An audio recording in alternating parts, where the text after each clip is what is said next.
On était plus ou moins 200 participants. On a dû prouver qu'on était capable sur une vraie spéciale de rallye avec de bonnes sensations dedans. C'était quand même assez réaliste. Et puis après, on passait donc devant un jury composé de Marc Duhay, Geoffroy Tenis, Michel Mouton, Bas Leinders, donc vraiment des grands noms du sport automobile. Et rien que pour ça, c'était déjà une chouette expérience.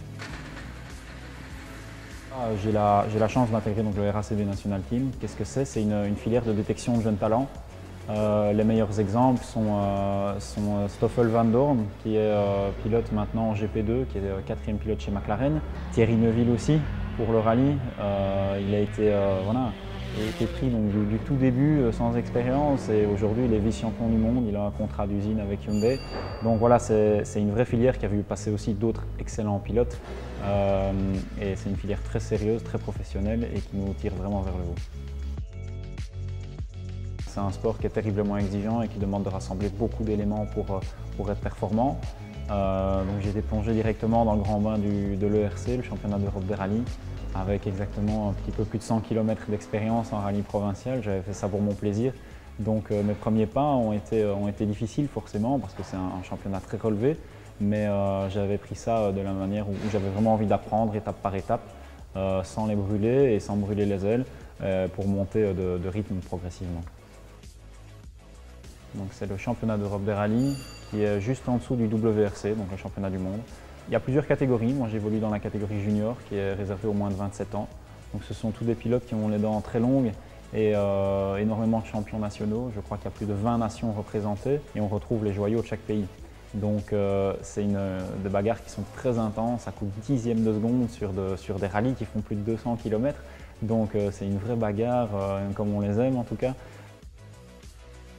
Le point le plus positif, c'est que j'avais tout à apprendre et un championnat comme ça, on pourrait croire que voilà, c'est un petit peu se jeter dans la gueule du loup de partir tout de suite en championnat d'Europe, mais moi je ne suis pas d'accord avec ça. Je pense que c'est surtout une très bonne école avant tout, une école qui est très exigeante, mais quand on le fait avec du sérieux, je pense qu'on apprend plus vite par cette formule-là. Voilà, en fin de saison, on a prouvé que malgré notre faible expérience, qui maintenant dépasse à peine les 10 rallyes, on arrivait à être performant par rapport à des champions nationaux, par rapport à des personnes qui roulent même en championnat du monde, en catégorie junior, donc ça c'était très positif.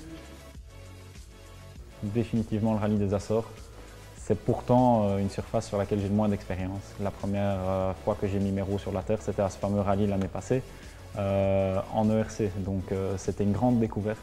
Mais le parcours est magnifique. Je pense à des spéciales comme CT Citadels où on arpente pendant 20 km la crête d'un volcan avec des vides de 300 mètres à gauche, des vides de 300 mètres à droite.